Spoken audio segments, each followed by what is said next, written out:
They said the sun in the Wyoming Territory didn't just shine, it judged.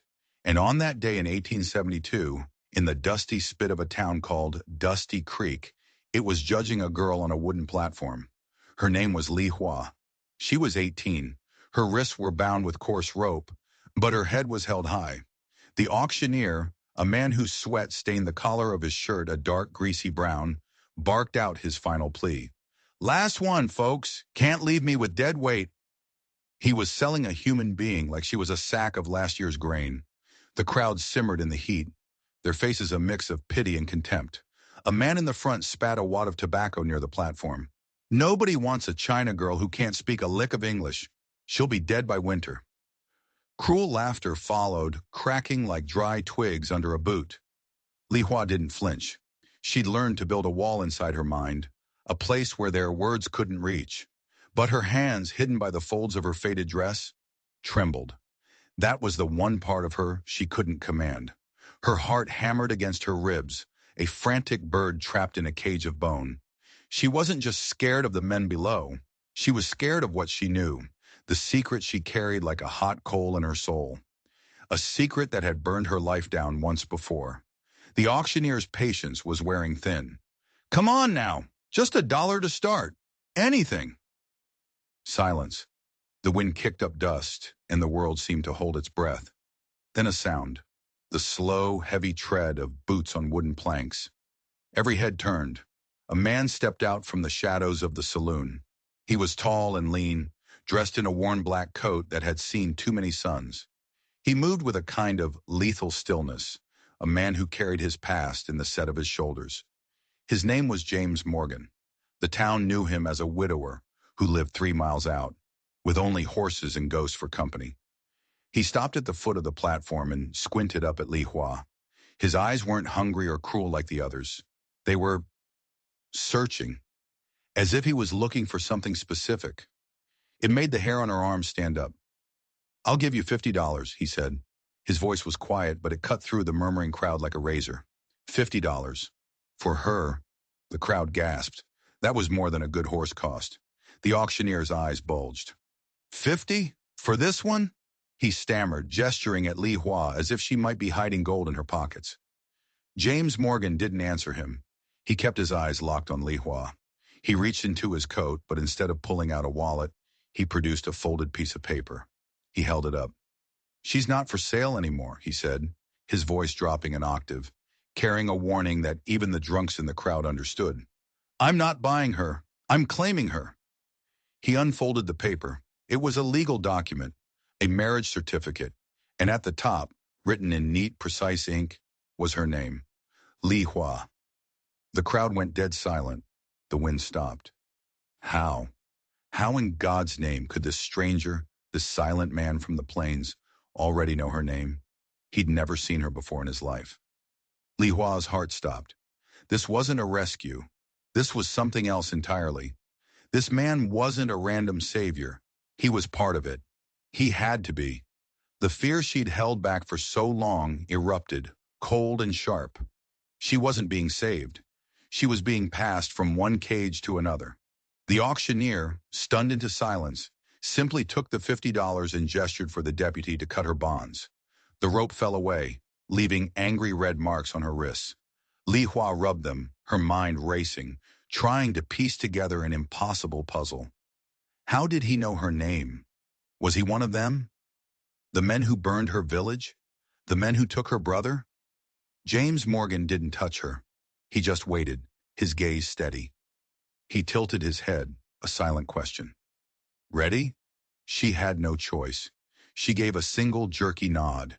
He led her through the crowd, which parted for them like the Red Sea. The whispers followed them, but they were different now. They weren't just scornful. They were fearful. They weren't afraid of her. They were afraid of him. At his wagon, he gestured for her to take the shaded seat. She climbed up, her body stiff as a board.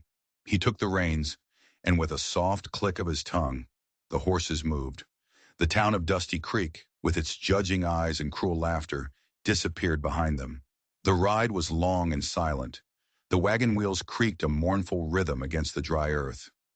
Li Hua clutched the small cloth bag in her lap. It was all she had left of her former life.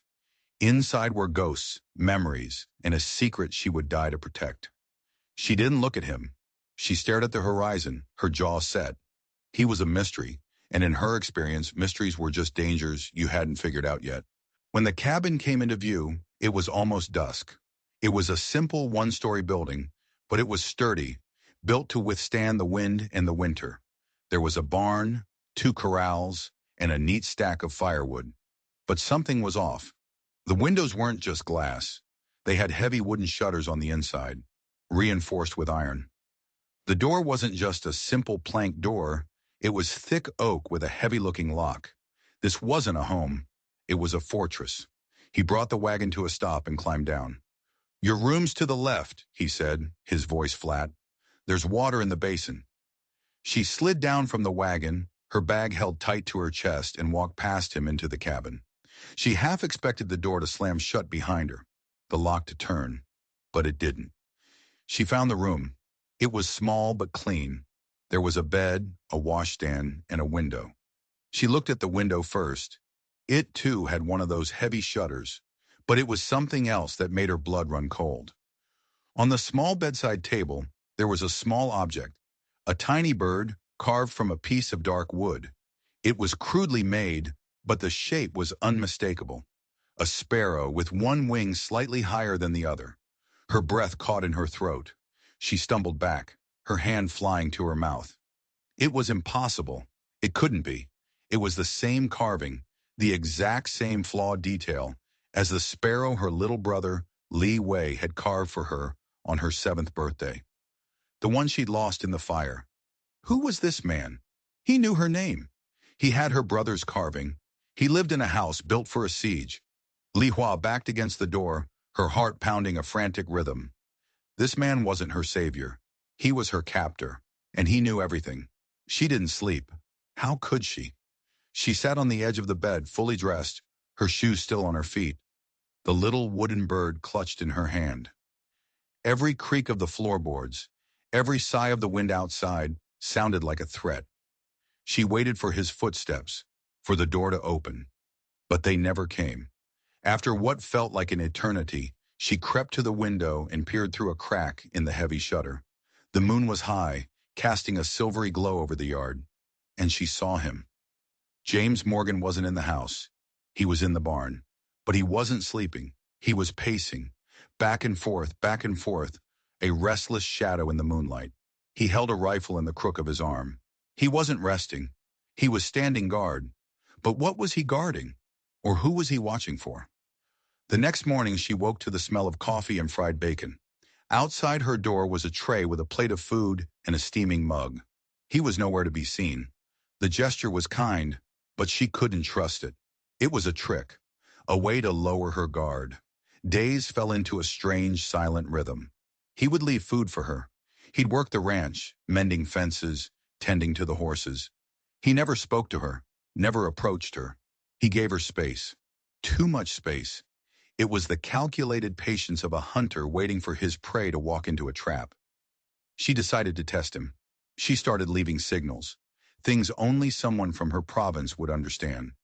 One day she left a small pile of stones by the well, arranged in the pattern of the Big Dipper as it appeared in the spring sky over her home. A children's game, a secret sign.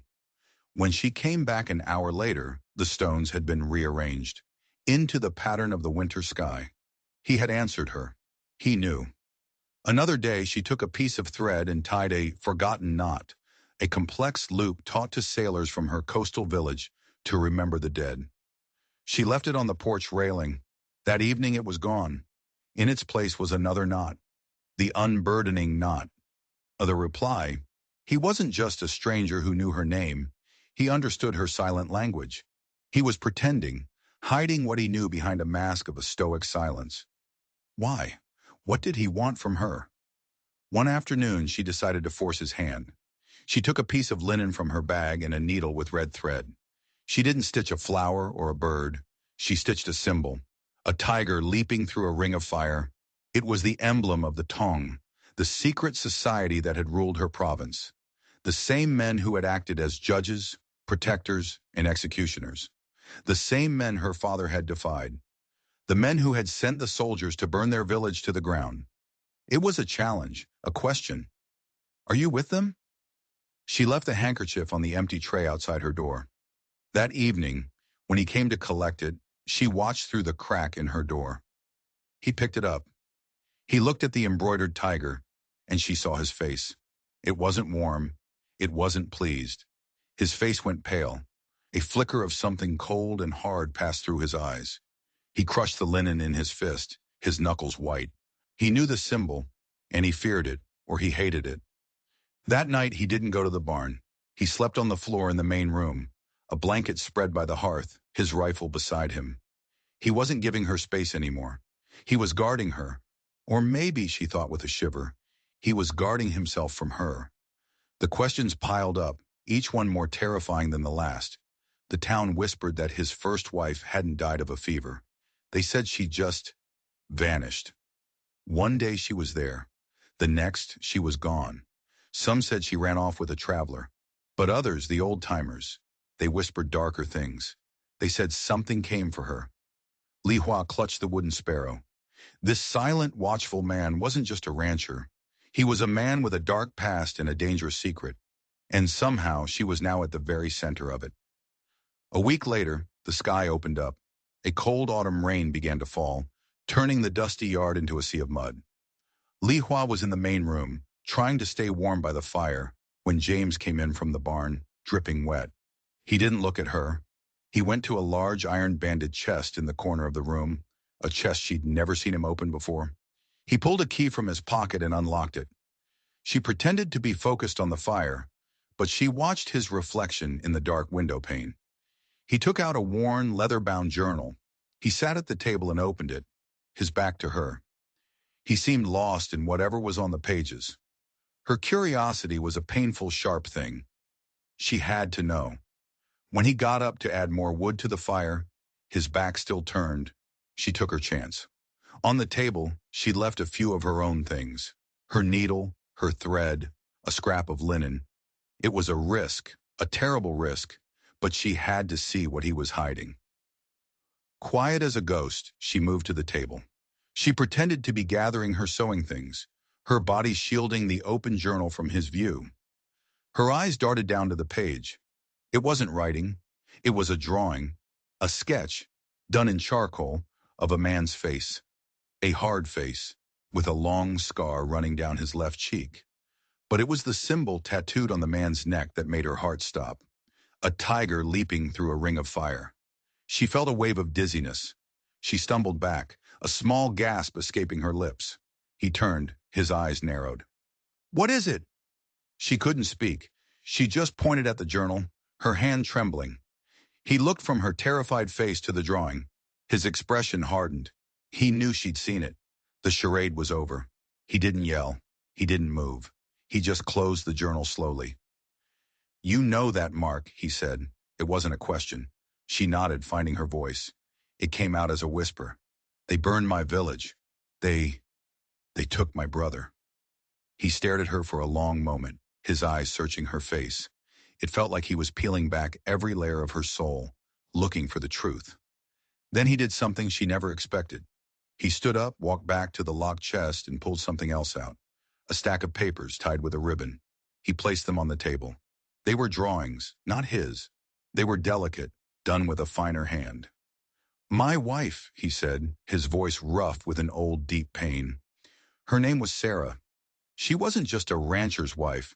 She was a journalist. She was writing a story about the railroad, about the men who were clearing the way for it. Men who didn't care who they had to kill to get the land. He pointed to one of the drawings. It was a map of Wyoming, and marked on it, with a small red X, was a place labeled Lee Village. Her village. "She found out they were using a tong from back east to do their dirty work," he continued, his voice low and dangerous. "The fire tigers. They burned villages, silenced anyone who wouldn't sell their land.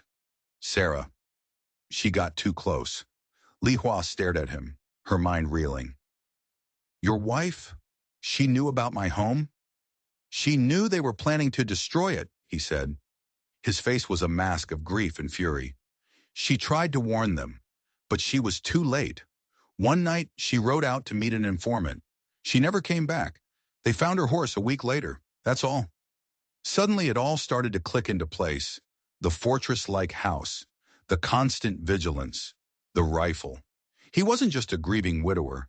He was a man hunting for answers, a man consumed by vengeance. "I've spent the last 5 years hunting them," he said, his voice barely a whisper. "The men who took her, the man in that drawing, he's their leader. I've been tracking him across 3 territories." He looked at her, and for the first time, she saw something other than suspicion in his eyes. He saw a kindred spirit, a fellow survivor of the same fire. "The day of the auction," he said, "I wasn't there by chance.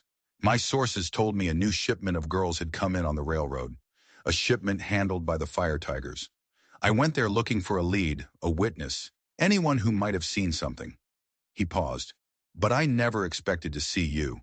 When the auctioneer said your name, Li Hua, I knew. It was the name of the girl Sarah mentioned in her last letter, the sister of a young boy who had seen too much, her informant."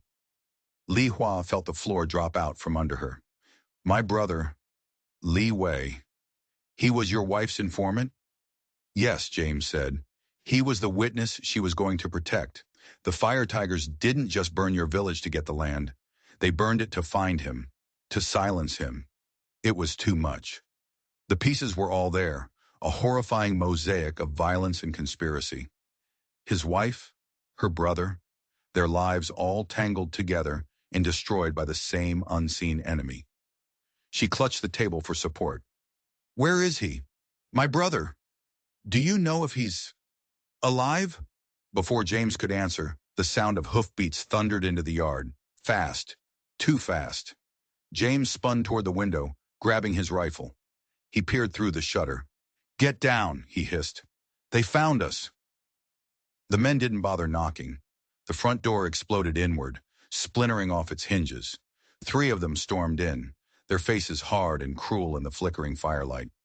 Li Hua recognized them instantly. They were the men from Dusty Creek, the ones who had mocked her on the street, their grins filled with malice. But they weren't just town drunks. Their eyes were cold and sober. They were soldiers. And leading them was a 4th man, the man from the drawing, the man with the long scar down his cheek and the fire tiger tattooed on his neck. "Morgan," the man snarled, "we heard you bought yourself some new company. We've been looking for her." James didn't flinch. He stood between them and Li Hua, the rifle held steady in his hands. "You're not taking her, Jian." The leader, John, let out a cold laugh. "Oh, I think we are. She has something that belongs to us. Or rather, she knows where it is. Her little brother was a thief. He took something from us before he disappeared." Jian's eyes flicked to Li Hua, and they were like chips of ice. "Where is he, girl? Where is the ledger?" The ledger. That's what this was all about. It wasn't just about silencing a witness. It was about evidence, the proof Sarah had been looking for. "She doesn't know anything," James said, his voice a low growl. "Don't lie to me, Morgan," Jian spat. "We know everything. We know your wife got close. We know she gave the boy a package before we dealt with her. A ledger of all our payments from the railroad company. Now the boy is gone, and the girl is all that's left. Tell us where he is, or we'll burn this place to the ground with both of you inside it." Li Hua's mind was a whirlwind. Her brother wasn't just a witness. He was a guardian. He had the evidence that could destroy these men, and they thought she knew where he was. Her life and her brother's depended on her next move. She looked at James. He was outnumbered, outgunned. They were trapped. Then she remembered her bag, the small cloth bag she'd clutched since the day she was taken. She never went anywhere without it. In the chaos of the attack, she dropped it near the hearth. The men hadn't noticed it. She remembered something her brother had done the night before the fire. He'd come to her, his face pale with fear, and insisted on restitching the lining of her bag. He said it was torn. At the time, she thought nothing of it. But now, while Jian and James were locked in their standoff, Li Hua began to slowly, imperceptibly, back away toward the fireplace. One of the thugs started to move toward her, but Jian held up a hand. Let her squirm, she'll break. She reached the hearth.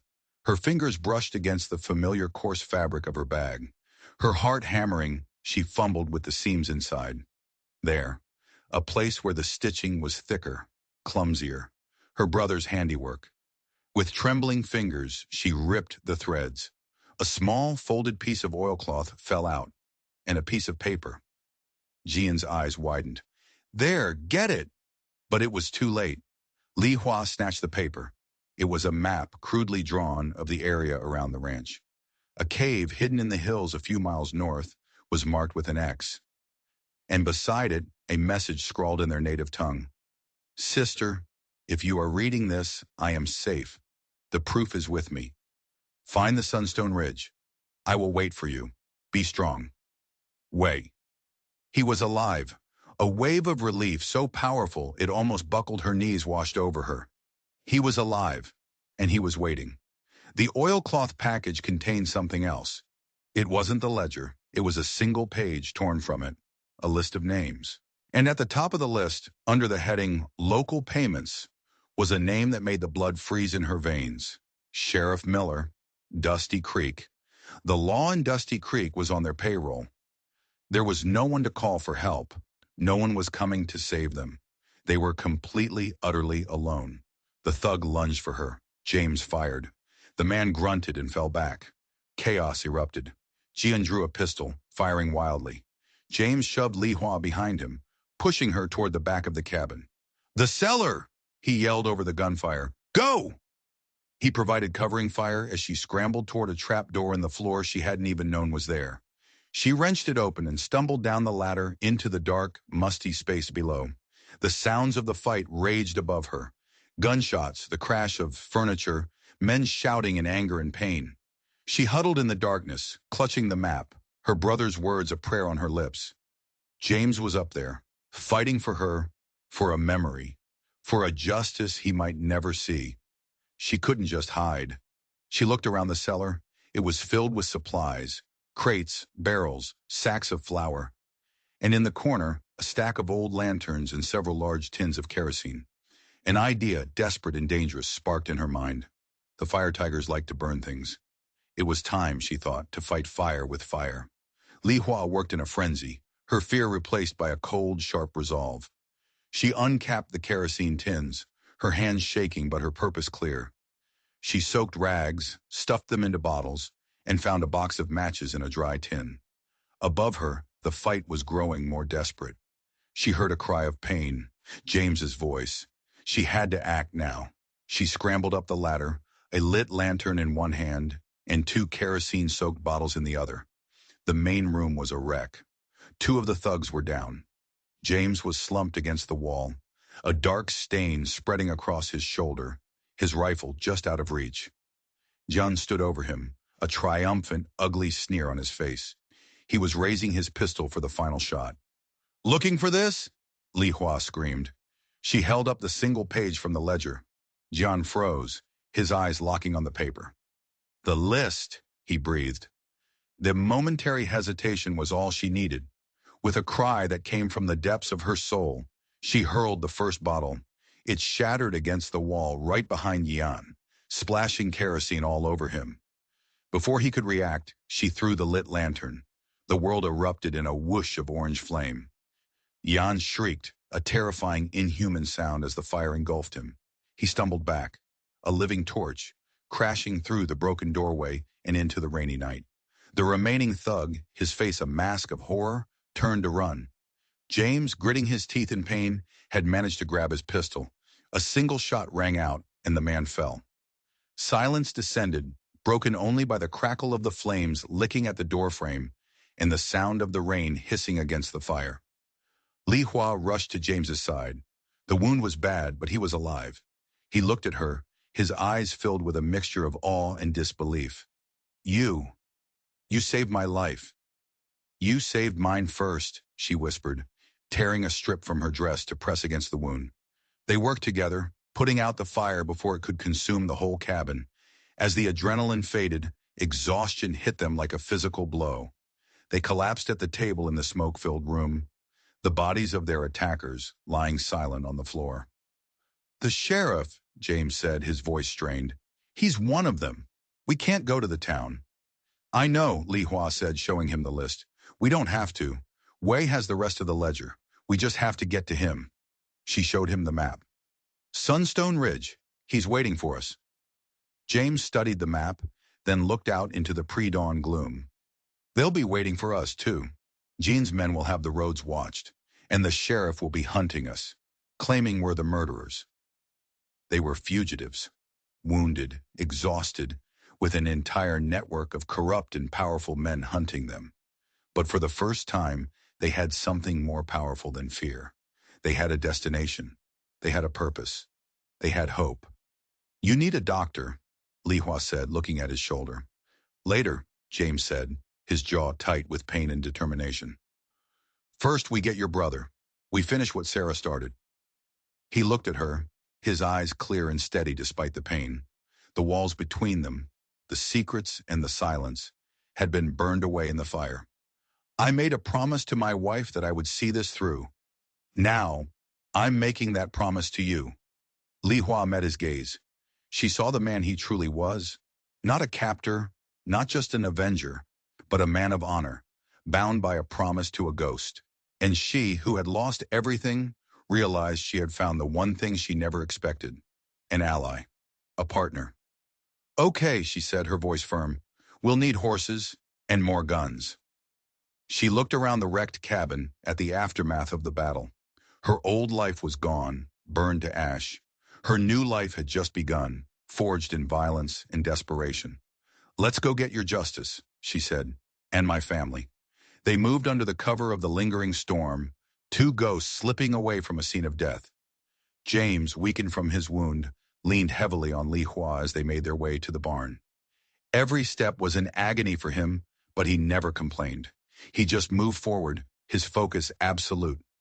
Li Hua, for her part, felt a strange new strength coursing through her. She was no longer a victim being shuffled by fate. She was a woman with a mission. They saddled two horses, loading them with what little they could carry, ammunition, a small amount of food, and the precious map to her brother. As they rode out, keeping to the low gullies and hidden trails, the sun began to rise, painting the sky in bruised shades of purple and gray. Behind them, they could see a faint pillar of smoke rising from the direction of the ranch. Someone had found the cabin. The hunt was on.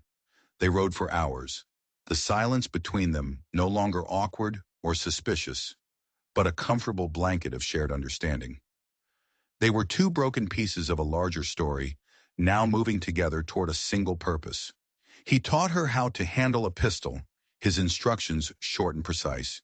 She, in turn, used her knowledge of the land, spotting tracks and signs that he, for all his skill, would have missed. They were a team. By midday, they reached the base of Sunstone Ridge, a craggy, unforgiving spine of rock that clawed at the sky. According to the map, the cave was near the summit.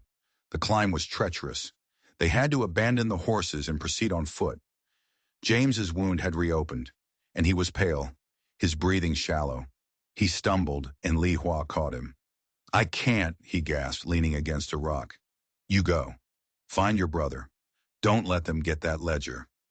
Li Hua looked at his face, slick with sweat and etched with pain. Then she looked up the ridge. She was so close, but she couldn't leave him. He wouldn't have left her. No, she said, her voice unshakable. We started this together. We finish it together. She helped him to his feet, taking most of his weight. Slowly, painstakingly, they continued their ascent. Near the top they found it, a narrow fissure in the rock face, almost completely hidden by overgrown brush. The entrance to the cave. Wei? Li Hua called out, her voice trembling. Li Wei, it's your sister! A small face peered out from the darkness. A boy of about 12, thin and wiry, with eyes that held the haunted look of someone who had seen too much.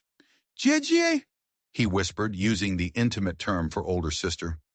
He scrambled out of the cave and threw his arms around her. Li Hua hugged him tight, tears streaming down her face. It was a reunion she had only dreamed of. For a moment she forgot the danger, the chase, the world that wanted them dead. Then Wei's eyes fell on James, who had collapsed against the cave wall. Who is he? Wei asked, his voice instantly suspicious. He's a friend, Li Hua said. He's the husband of the woman who tried to help you, Sarah. Wei's eyes widened. He disappeared back into the cave and returned with a heavy, oilcloth-wrapped package. She told me to give this to no one but her husband, he said, handing the ledger to James. She said he would know what to do. James took the package, his hand trembling with weakness and emotion. He opened it. Inside were pages and pages of meticulous records, names, dates, payments. The entire conspiracy, laid bare. She did it, he whispered, a look of profound, sorrowful pride on his face. She got it all. Their moment of victory was short-lived. A shout echoed up from the base of the ridge. They're up there! Spread out! Sheriff Miller, he'd tracked them. They retreated into the cave. It was deeper than it looked, a network of narrow tunnels. It was a good place to hide, but it was also a trap. There was only one way in and one way out. They'll wait us out, James said, reloading his pistol with fumbling fingers, or smoke us out. Li Hua looked at her brother. He wasn't just a boy, he was a survivor. Wei, do you know these tunnels? Is there another way out? Wei nodded. There is, but it's small. It comes out on the other side of the ridge. I used it to get water. Go, James said, handing the ledger to Li Hua. You and your brother, go now. Get this to the U.S. Marshals in Cheyenne. It's the only way. I'll hold them off here. No, Li Hua said again, her voice fierce. I am not leaving you. You must, he insisted, his gaze intense. This is bigger than us. This is for Sarah, for your village, for everyone they've hurt. Let their deaths mean something. He reached out and touched her cheek, his calloused fingers surprisingly gentle. You're the strongest person I've ever met, Li Hua. Now go. Live. Tears blurred her vision. She looked at her brother, then back at the man who had bought her, protected her, and fought for her. He wasn't giving her an order. He was giving her a future. She leaned in and pressed her lips to his, a quick, desperate kiss that tasted of smoke, sweat, and a promise. Come back to me, she whispered. He gave her a small, crooked smile, the first real smile she had ever seen on his face. I'll try. She took the ledger in her brother's hand, and they disappeared into the darkness of the tunnels. James Morgan checked his weapon, listened to the sounds of the men closing in on the cave entrance, and prepared to make his final stand. He was no longer just a man seeking vengeance. He was a man buying time for hope to escape. The sounds of the gunfight echoed through the tunnels as Li Hua and Wei scrambled through the narrow passage. It felt like they were crawling through the very heart of the mountain, the weight of the world on their shoulders. Each gunshot that rang out from the cave entrance was a blow to Li Hua's own heart. Was he still alive? Would she ever see him again? They emerged on the other side of the ridge into the cold light of day. The climb down was even more dangerous than the climb up, but they moved with desperate speed. They found the horses where they'd left them, and within minutes they were riding hard for Cheyenne, leaving Sunstone Ridge and the sounds of battle behind. The journey took 2 days. They rode until the horses were spent, then walked, the heavy ledger a constant weight in Li Hua's hands. They avoided towns, drank from streams, and ate the last of their dried meat. When they finally saw the outskirts of Cheyenne, a bustling hub of civilization, Li Hua almost wept with relief. They found the U.S. Marshal's office in a sturdy brick building on the main street. Li Hua walked in, her brother's hand in hers, her clothes torn and dirty, her face smudged with grime. She looked like a beggar, but she stood tall, her eyes blazing with purpose. She walked up to the grizzled man behind the desk, placed the heavy ledger down with a solid thud, and said in her clear, newly confident English, "My name is Li Hua Morgan, and this is evidence of murder and conspiracy that reaches the highest levels of the Union Pacific Railroad." The marshal looked from her determined face to the ledger, his eyes widening as he read the first page. He was silent for a full minute. Then he looked up, nodded slowly, and said, "Ma'am, I think you'd better come in and tell me everything." The story she told, backed by the irrefutable proof in Sarah's ledger, sent shockwaves through the territory. The investigation was swift and brutal. Sheriff Miller was arrested. Railroad executives were indicted. The entire criminal enterprise of the Fire Tigers was dismantled, its members hunted down and brought to justice. The story of James Morgan's last stand at Sunstone Ridge became a local legend. They said he took down a dozen men before he was finally overwhelmed. They never found his body. He was presumed dead, a hero who had sacrificed himself for the greater good. Li Hua and her brother were given a reward for their part in exposing the conspiracy. It was enough to start a new life anywhere they wanted. Wei wanted to go to California to see the ocean, but Li Hua couldn't leave. She bought a small plot of land, not far from Dusty Creek, on a hill overlooking the plains, and she waited. She told herself it was foolish, that he was gone, but every evening she would watch the road, hoping to see a lone rider, a tall man in a worn black coat. Weeks turned into months. Wei started school in the nearby town. The seasons changed. Autumn gave way to a harsh winter, and winter bled into a hopeful spring. One evening as the sun was setting, casting long shadows across the valley, she saw him.